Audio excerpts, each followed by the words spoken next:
Shalom, selamat pagi Bapak Ibu Saudara sekalian. Selamat kita bertemu kembali dalam acara Renungan SOS. Puji Tuhan, sebelum kita mulaikan program kita ini, kita satu di dalam doa. Bapa yang ada di dalam surga, Bapa yang kami sembah dalam nama Yesus, terima kasih Tuhan, kalau pagi yang indah ini kembali kami boleh datang di hadapan hadirat-Mu. Kami mengucap syukur karena pertolongan-Mu yang kami sudah alami di sepanjang malam yang berjalan yang sudah kami lewati. Terima kasih Tuhan, terima kasih. Demikian juga saat ini kami mengucap syukur karena oleh kemurahan-Mu Tuhan, kami kembali boleh menikmati hari yang baru, hari pemberian-Mu ini Tuhan. Dan Engkau sudah bangunkan kami dengan keadaan roh, jiwa, dan tubuh yang diberkati oleh Tuhan. Terima kasih Bapa. Sebentar lagi kami akan merenungkan kebenaran firman-Mu. Sebelum kami memulainya, kami mohon pertolongan Roh Kudus-Mu. Biar Tuhan menolong kami, bahkan seluruh pendengar yang akan mendengarkan renungan SOS ini. Terima kasih Bapa.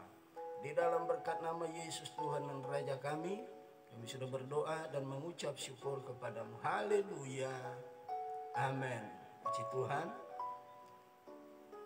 Bagian yang ketiga hari ini kita akan memulaikan masih tetap pada nats yang sama, Yeremia 17 ayat yang ke-7. Demikian bunyi firman Tuhan. Diberkatilah orang yang mengandalkan Tuhan, yang menaruh harapannya pada Tuhan. Jadi orang-orang yang diberkati Tuhan di sini dikatakan adalah seperti sebuah pohon . Nah, mari kita akan melihat kembali mulai dari bagian pertama sampai bagian kedua, ayat yang ke-8 berkata demikian. Ia akan seperti pohon yang ditanam di tepi air, yang merambatkan akar-akarnya ke tepi batang air . Nah, puji Tuhan, itulah bagian pertama dan bagian yang kedua yang sudah kita lewati kemarin .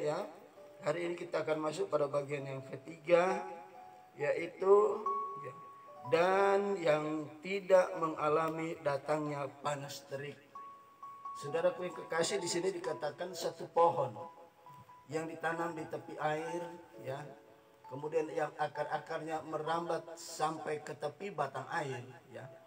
Apabila datang keadaan yang tidak baik, ini berbicara tentang alam . Keadaan yang tidak baik akan berbeda dengan pohon yang ditanam jauh dari tepi aliran air . Apalagi akar-akarnya tidak mendapatkan air yang sebagaimana mestinya. Pohon ini ada perbedaan . Pohon yang ditanam di tepi aliran air dia selalu mendapatkan air untuk diperlukan bagi pohon itu . Apalagi akar-akarnya sampai ke tepi batang air. Batang air bicara tentang sumber air . Kemarin kita sudah mempelajari pohon adalah kehidupan orang percaya . Sementara air berbicara tentang kebutuhan. Tuhan itu adalah kebutuhan di atas segala kebutuhan. Dari sekian banyak kebutuhan kita di dalam hidup ini, sementara kita ada di dalam dunia ini .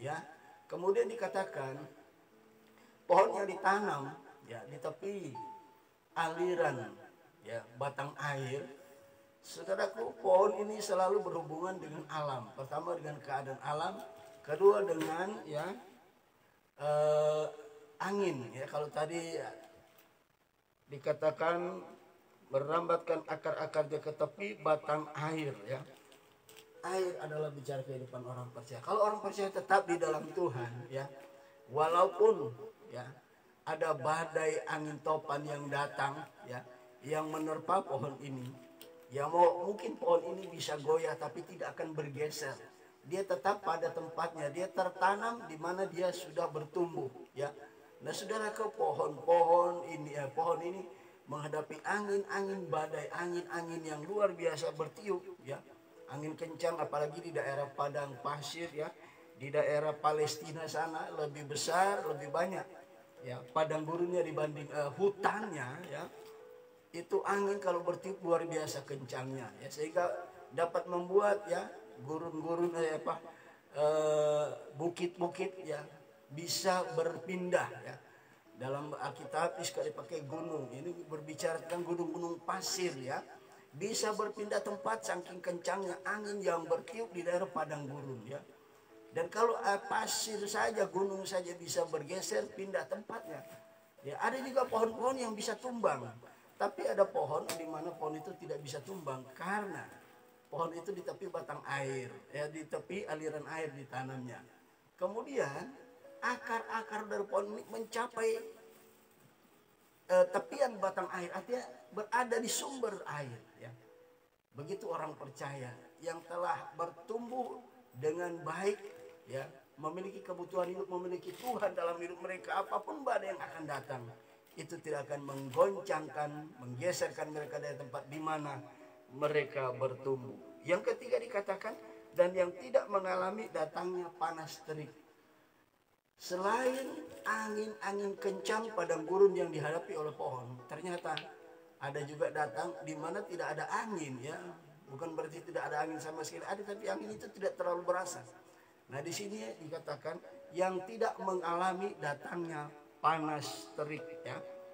Sebenarnya di sini dikatakan ya, bukan panas terik yang tidak datang ya. Panas terik itu akan selalu melanda ya.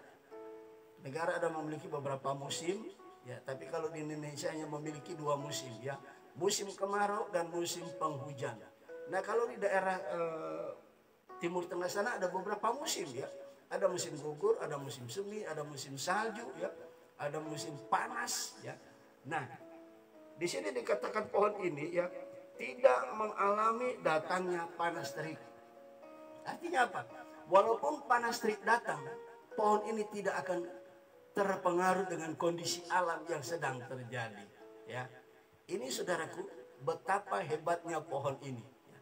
Pohon yang lain mungkin akan mengalami ya perubahan dalam pertumbuhan dari pohon tersebut, tapi pohon ini yang satu ini, pohon yang ditanam sampai akar-akarnya merambat ke tepi batang air, ini bicara tentang orang percaya yang tetap hidup di dalam Tuhan, mengandalkan Tuhan dan mengharapkan Tuhan. Walaupun panas terik ya datang, dia tidak mengalami, pohon ini tidak mengalami. Dalam arti apa? Tidak mampu dipengaruhi oleh kondisi alam. Saudara, kalau bicara tentang panas terik ini berarti musim kemarau ya, musim panas ya. Tapi pohon ini tidak mengalaminya ya, tidak dipengaruhi oleh kondisi alam. Nah, di sini kita akan melihat 1 Raja-Raja ya, pasal 17 ayat 1-6, ayat yang ke-6 ya. Kita akan melihat apa yang dimaksud dengan tidak mengalami datangnya panas terik. Jadi pohon ini walaupun panas terik, dia tidak dapat dipengaruhi dengan kondisi alam. 1 Raja-Raja 17 ayat 1-6, demikian bunyi firman Tuhan. Lalu berkatalah Elia orang Tisbe dari Tisbe Gilead kepada Ahab, demi Tuhan yang hidup, Allah Israel yang kulayani, sesungguhnya tidak akan ada embun atau hujan pada tahun-tahun ini, kecuali kalau ku katakan. Ayat 2, kemudian datanglah firman Tuhan kepadanya, pergilah dari sini, berjalanlah ke timur dan bersembunyilah di tepi sungai Kerit di sebelah timur sungai Yordan. Engkau dapat minum dari sungai itu, dan burung-burung gagak telah kuperintahkan untuk memberi makan engkau di sana. Ayat yang ke-5, lalu ia pergi dan melakukan seperti firman Tuhan. Ia pergi dan diam di tepi sungai Kerit di sebelah timur sungai Yordan. Pada waktu pagi dan petang, burung-burung gagak membawa roti dan daging kepadanya, dan ia minum dari sungai itu. Saudaraku yang kekasih, sekali waktu ya, sekali waktu dalam catatan sejarah dan dalam catatan Alkitab yang kita baca, apa yang terjadi? Ada satu musim yang terjadi, musim itu sangat ekstrim saudara ya. Musim itu sangat ekstrim. Kenapa? Dikatakan di dalam ayat yang kedua Elia berkata ya. Ayat yang pertama Elia berkata, lalu berkatalah Elia orang Tisbe dari Tisbe Gilead kepada Ahab, demi Tuhan yang hidup Allah Israel yang kulayani, sesungguhnya tidak akan ada embun atau hujan pada tahun-tahun ini kecuali kalau kukatakan. Ya, pada zaman Ahab menjadi raja di Israel, ya, Tuhan mengizinkan satu musim yang sangat ekstrim melanda tanah Israel. Apa yang terjadi, saudara? Ya. Pada waktu Ahab menjadi raja itu terjadi musim yang ekstrim, yaitu musim panas selama 3,5 tahun. Ya. Elia berkata, ya, tidak akan ada embun dan tidak akan turun hujan selama tahun-tahun ini kecuali aku mengatakannya. Ya. Nah, musim ekstrim yang terjadi pada waktu itu adalah musim kemarau yang panjang, saudaraku ya. Dan apa yang terjadi? Menghadapi musim panas, musim kemarau yang panjang, Tuhan telah menyediakan satu tempat di mana Elia akan mengalami ya perlindungan Tuhan ya. Tuhan katakan engkau pergi ke daerah timur ke satu sungai, yaitu sungai Kerit ya, di sebelah timur sungai Yordan. Ya, pergilah ke sana ya. Sebab engkau dapat meminum air dari sungai itu selama musim-musim kering, musim kemarau yang melanda Israel, dan burung-burung gagak bukan akan tapi telah diperintahkan Tuhan untuk membawa daging setiap hari selama musim kering, musim kemarau yang melanda Israel. Kenapa terjadi, saudara? Di sana Tuhan memelihara kehidupan Elia selama musim kering, musim panas. Tetapi Elia tidak dipengaruhi dengan musim panas, musim kering yang melanda Israel selama 3,5 tahun. Ya, kemudian di dalam ayatnya yang ke-7 dan sampai 16 kita perhatikan ya. Ayat yang ke-7 sampai ayat yang ke-16 masih ya di dalam Raja-Raja 1 Raja-Raja 17 ya. Dari ayat yang ke-7 sampai ayat 16 saya akan bacakan demikian. Tetapi sesudah beberapa waktu sungai itu menjadi kering, sebab hujan tidak turun ke negeri itu. Bayangin, saudara ya. Tuhan berkata waktu itu kepada Elia, ada di Israel ya. Waktu dia ketemu Ahab, apa yang terjadi ya? Pergilah ke tepi sungai Erit di sebelah timur sungai Yordan. Pergilah ke sana selama musim kering ini supaya engkau dapat minum air di sana, dan aku telah memerintahkan burung-burung gagak untuk membawa roti setiap pagi. Ya, di sini tidak dicatat, tidak diberitahukan berapa lama dia ada di sana. Tetapi informasi di ayat 7 berkata, tetapi sesudah beberapa waktu sungai itu menjadi kering. Saudara lihat ya. Saudara lihat. Musim panas mempengaruhi seluruh kondisi Israel. Di sana tidak ada padang rumput untuk menggembalakan kambing domba. Tidak ada air yang dapat diminum. Bayangin, sebuah sungai bisa kering, saudara bisa pikirkan berapa lama itu ya. Tidak dijelaskan entah sudah kedua tahun atau sudah tahun ketiga, tapi diceritakan, dicatat sungai Kerit kering. Ya, keadaan dunia bisa tidak memberikan sesuatu kepada dunia, kepada orang percaya, bahkan penduduk dunia. Tetapi Tuhan pencipta alam semesta mampu menyediakan segala yang dibutuhkan orang percaya. Ayat yang ke-8 perhatikan ya. Maka datanglah firman Tuhan kepada Elia, bersiaplah pergi ke Sarfat yang termasuk wilayah Sidon, dan diamlah di sana. Ketahuilah, aku telah segala sesuatu yang dibutuhkan oleh manusia, oleh orang percaya, telah disiapkan oleh Tuhan. Bukan akan, Tuhan itu maha tahu. Sebelum kita mengalami sesuatu yang sangat kita butuhkan, Allah telah menyediakan sebabnya. Salah satu titel yang disandang Allah kita, Yehovah Jireh. Dia mengadakan dari yang tidak ada menjadi ada. Ya. Ayat 8 tadi berkata, maka datanglah firman Tuhan kepada Elia, bersiaplah, pergilah ke Sarfat yang termasuk wilayah Sidon, dan diamlah di sana. Ketahuilah ya, aku telah memerintahkan seorang janda untuk memberi engkau makan. Saudaraku, begitu sungai Erit kering, tidak ada air. Tuhan memerintahkan Elia, sekarang pergilah ke wilayah Sidon, ya, ke Sarfat, daerah Sidon. Di situ bukan ada konglomerat, kongmelarat kalau saya bilang ya. Ibu janda miskin lagi, tapi Tuhan persiapkan. Ya. Di daerah itu ada seorang ibu janda yang telah dipersiapkan oleh Tuhan, memberikan jaminan hidup, memberikan kebutuhan jasmani dari hamba Tuhan yang namanya Elia. Tuhan mempersiapkan seorang janda. Saudara, kalau kita dalam masa keadaan panas kering melanda kehidupan kita, kondisi keadaan kita, kondisi ekonomi, kesehatan dan sebagainya, pelayanan maupun usaha kita, ingat, masih ada jalan keluar bagi orang percaya. Tuhan di atas sana telah, bukan akan, telah menyediakan. Yang Tuhan sediakan bertolak belakang dengan rasio kita. Ya, seringkali kalau kita kelaparan misalnya, kita disuruh ke daerah mana, ya pasti ada konglomerat atau pemerhati atau donatur yang akan Tuhan sediakan. Enggak, Tuhan menyediakan bertolak belakang dengan apa yang kita pikirkan. Masa kering, ya, sungai bisa kering.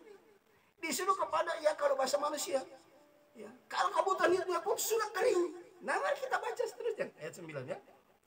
Bersiaplah pergi ke Sarfat termasuk wilayah Sidon dan diamlah di sana. Ketahuilah aku telah memerintahkan seorang janda untuk memberi engkau makan. Ayat 10 ya. Sesudah itu ia bersiap lalu pergi ke Sarfat. Setelah ia sampai ke satu pintu gerbang kota itu, tampaklah di sana seorang janda sedang mengumpulkan kayu api. Ia berseru kepada perempuan itu, katanya, cobalah ambil bagiku sedikit air dalam kendi supaya aku minum.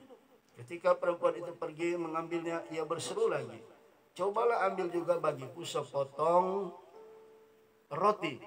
Perempuan itu menjawab, demi Tuhan Allahmu yang hidup, sesungguhnya tidak ada roti padaku.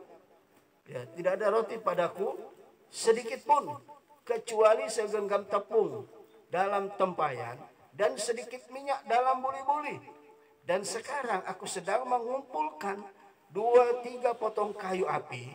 Kemudian aku mau pulang dan mengolahnya bagiku dan bagi anakku. Dan setelah kami memakannya, maka kami akan mati. Ya. Tetapi Elia berkata kepadanya, janganlah takut. Pulanglah, buatlah seperti yang kukatakan, sepotong roti bundar kecil dari ayat 13. Tetapi Elia berkata kepadanya, janganlah takut. Pulanglah, buatlah seperti yang kukatakan. Tetapi buatlah lebih dahulu bagiku sepotong roti bundar kecil daripadanya. Dan bawalah kepadaku, kemudian barulah kau buat bagimu dan bagi anakmu. Sebab beginilah firman Tuhan Allah Israel, tepung yang dalam tempayan itu tidak akan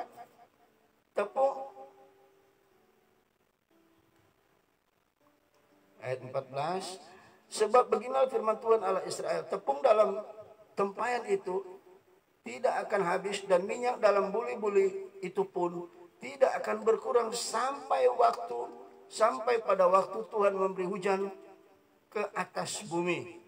Lalu pergilah perempuan itu dan diperbuatlah seperti yang dikatakan Elia. Maka perempuan itu dan dia serta anak perempuannya itu mendapatkan makan beberapa waktu lamanya. Ya. Tepung dalam tempayan itu tidak habis dan minyak dalam buli-buli itu tidak berkurang, seperti firman Tuhan yang diucapkan Elia, yang diucapkannya dengan perantaraan Elia. Saudaraku, dalam pembacaan ini, dalam ayat yang ke-10 sampai ayat yang ke-15, di situ dikatakan, selama masa musim kering, musim kemarau yang melanda Israel, ya, sungai bisa kering, ya, segala sesuatu bisa kering, tempat-tempat penggembalaan kambing domba, rumput pada kering, tidak ada rumput sama sekali. Tetapi lihat, dari tempat yang satu ke tempat yang lain, ada yang namanya hamba Tuhan yang namanya Elia, dipelihara oleh Tuhan dalam masa apapun. Saudaraku, sudah terbukti ya yang terjadi, apa yang pernah terjadi ya di masa Israel, di zaman Israel, terjadi juga di zaman kita ini, bahkan melanda seluruh muka bumi. Apa itu? Ya, kita tidak dilanda dengan panas kering selama 3,5 tahun, tetapi kita dilanda 2 tahun sampai hari ini belum berakhir. Masa pandemi COVID-19 belum berakhir, muncul COVID varian baru, seolah-olah virus ini bagaikan produk makanan atau minuman. Ya, ada muncul produk baru, COVID ya, yang namanya Omikron, lebih parah dibanding COVID-19.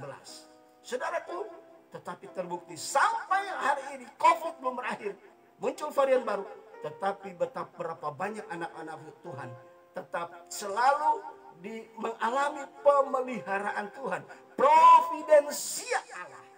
Bagaimanapun kondisi alam semesta kita bisa berubah. Saya selalu bangga dengan Yesus. Kenapa? Sungguh ku bangga Bapa punya Allah seperti engkau. Ya, Yesus itu luar biasa. Saya bangga kenapa? Alam semesta semua bisa berubah. Tuhan Yesus tidak berubah, tidak berubah, tidak berubah. Tuhan Yesus tidak berubah, tak berubah selama-lamanya. Amin saudara. Haleluya, haleluya, haleluya, haleluya, haleluya, haleluya, haleluya. Tuhan Yesus tidak pernah berubah, kuasanya tidak pernah berubah, firman-Nya tidak berubah. Apa yang dikatakan kepada Elia terjadi bagi kita di Indonesia. Masa pandemi COVID belum berakhir, tapi pemeliharaan Tuhan belum pernah berubah sampai hari ini. Bukti Yesus kita dahsyat luar biasa. Pemeliharaan Allah luar biasa. Bagi orang-orang yang takut akan Tuhan, mengandalkan Tuhan, menaruh harapannya hanya Tuhan, providensia Allah terjadi. Elia selama 3,5 tahun tidak mati kelaparan. Ya, bukan cuma Elia, janda Sarfat dan anaknya cuma tinggal segenggam tepung, ya, sedikit minyak dalam buli-buli. Saudara, apa yang ada pada saudara pada saat ini, pada pagi yang indah ini? Tetap pegang dan lakukan kebenaran firman Allah. Walaupun tidak masuk akal, lakukan. Apa yang ada padamu, lakukan. Ya, Tuhan akan membuat mujizat di dalam hidup saudara. Janda di Sarfat bisa memelihara. Bukan cuma dia akan makan dan dengan anaknya. Kemudian dikatakan mungkin kami akan mati. Tapi di sini 2 orang makan aja mungkin kurang cukup. Ditambah 1 Elia. Elia berkata seolah-olah dia egois. Tapi hamba Allah, apapun dia disampaikan hamba Tuhan itu yang murni. Perkataan firman Allah disampaikan pasti memberkati orang lain. Itu pasti. Jangan ada hamba Tuhan yang perkataannya tidak memberkati orang. Bahkan ya, membuat orang tidak yakin bahwa dia hamba Tuhan apa tidak. Ya. Tapi perkataan Tuhan menjadi berkat bagi banyak orang. Kita lihat pada musim kemarau terjadi di Israel. Jangankan Elia, janda Sarfat yang tinggal segenggam tepung, sedikit minyak dalam buli-buli, mampu menjamin kehidupan mereka berdua, janda Sarfat dan anaknya, bahkan Elia. Dan terbukti apa yang terjadi saudara? Ya, ayat yang ke-15 di sini dikatakan, di ayat yang ke-15 1 Raja-Raja pasal 17, ya, kita lihat kembali ayat itu ya. 1 Raja-Raja pasal 17 ayat yang ke-15. Haleluya. 1 Raja-Raja 17 ayat yang ke-15 berkata, lalu pergilah perempuan itu dan berbuat seperti yang dikatakan Elia. Maka perempuan itu dan dia serta anaknya, anak perempuan itu mendapatkan makan beberapa waktu lamanya. Ayat 16 kita lihat mujizat terjadi saudaraku ya. Mujizat terjadi ketika janda di Sarfat melakukan seperti apa yang Elia katakan. Kalau saudara ingin diberkati Tuhan di masa-masa yang sulit, masa yang panas terik seperti panas terik ya, masa pandemi COVID ini bagaikan ya, seumpama ini ya, bagaikan panas terik, tapi ini bukan panas terik tapi pandemi COVID membuat usaha semua pada bangkrut ya. Banyak UMKM gulung tikar, usaha-usaha begitu banyak merampingkan perusahaan mereka. Karena apa? karyawan-karyawan tidak sanggup digaji. Sebab income, pendapatan berkurang. Banyak yang di PHK, saudara. Tapi ingat, orang yang percaya yang tetap melakukan kebenaran firman, apapun yang diperintahkan oleh seorang gembala sidang yang betul-betul gembala sidang, hamba Tuhan, akan menikmati melihat providensia Allah melalui mujizat. Ayat yang ke-16 1 Raja-Raja 17, tepung dalam tempayan itu tidak habis, dan minyak dalam buli-buli itu tidak berkurang. Tepung tidak habis, minyak tidak berkurang. Padahal dari mulut janda Elisa berkata, dari janda Safat berkata apa? Ini tinggal segenggam tepung. Sekarang aku sedang memungut 1-2 potong kayu. Nanti aku pulang, aku buat kue, buat roti. Aku dan anakku makan. Cuma sekali makan. Nanti kami mati. Tapi terbukti, sampai Tuhan menurunkan hujan di Israel, tepung tidak berkurang. Minyak dalam buli-buli tidak habis. Di luar jangkauan nalar manusia. Di luar jangkauan akal manusia. Mujizat terjadi ketika kita tetap percaya dan mengandalkan Tuhan. Mujizat terjadi, saudaraku. Haleluya. Sebagai ayat yang terakhir, kondisi orang yang tetap mengandalkan Tuhan dan menaruh harapannya pada Tuhan. Apa yang terjadi? Ada satu pribadi yang namanya Pendeta Habakuk. Ya, saya baca. Ya, ini komitmen. Ini pernyataan iman dari seorang pendeta yang namanya Pendeta Habakuk, ya. Yang saya maksud adalah Nabi Habakuk. Kita lihat Habakuk pasal 3 ayat 17 sampai ayat yang ke-19. Sekalipun pohon ara tidak berbunga, pohon anggur tidak berbuah, hasil pohon zaitun mengecewakan. Sekalipun ladang-ladang tidak menghasilkan bahan makanan, kambing domba terhalau dari kurungan, dan tidak ada lembu sapi dalam kandang, namun aku akan bersorak-sorai di dalam Tuhan. Beria-ria di dalam Allah yang menyelamatkan aku. Allah Tuhanku itulah kekuatanku. Ia membuat kakiku seperti kaki rusa. Tuhan membiarkannya aku berjejak di bukit-bukitku. Ini satu statement, ya. Ini satu komitmen yang diberikan oleh Pendeta Habakuk. Dia berkata apa? Sekalipun, ya, ini ayat sudah disitir menjadi lagu. Sekalipun pohon ara tidak berbunga, pohon anggur tidak berbuah. Sekalipun pohon ara tidak ya, saya akan lihat. Sekalipun pohon ara tidak berbunga, pohon anggur tidak berbuah, hasil pohon zaitun mengecewakan. Sekalipun ladang tak menghasilkan, kambing domba terhalau dari kurungan, dan tidak ada lembu sapi dalam kandang, namun aku akan bersorak-sorak di dalam Tuhan, beria-ria di dalam Allah yang menyelamatkanku. Orang-orang yang sudah diselamatkan oleh Tuhan, orang-orang yang tetap mengandalkan Tuhan, tetap menaruh pengharapannya pada Tuhan, sekalipun masa paceklik, tidak akan mampu menggoyahkan dia, tidak akan mampu mempengaruhi dia, tapi justru dia akan bersorak-sorak dalam kondisi seperti itu. Dia mengucap syukur, dia memuji Tuhan, memuliakan Tuhan, menyembah Tuhan. Puji Tuhan. Demikianlah bagian yang ketiga pada hari ini. Kita akan lanjutkan besok bagian yang keempat, yaitu tentang berkat-berkat Tuhan yang Tuhan berikan kepada orang-orang yang tetap mengandalkan Tuhan dan yang menaruh pengharapannya kepada Tuhan. Puji Tuhan. Sampai di sini dengan kita dengarkan satu pujian sebelum kita akhiri dengan doa.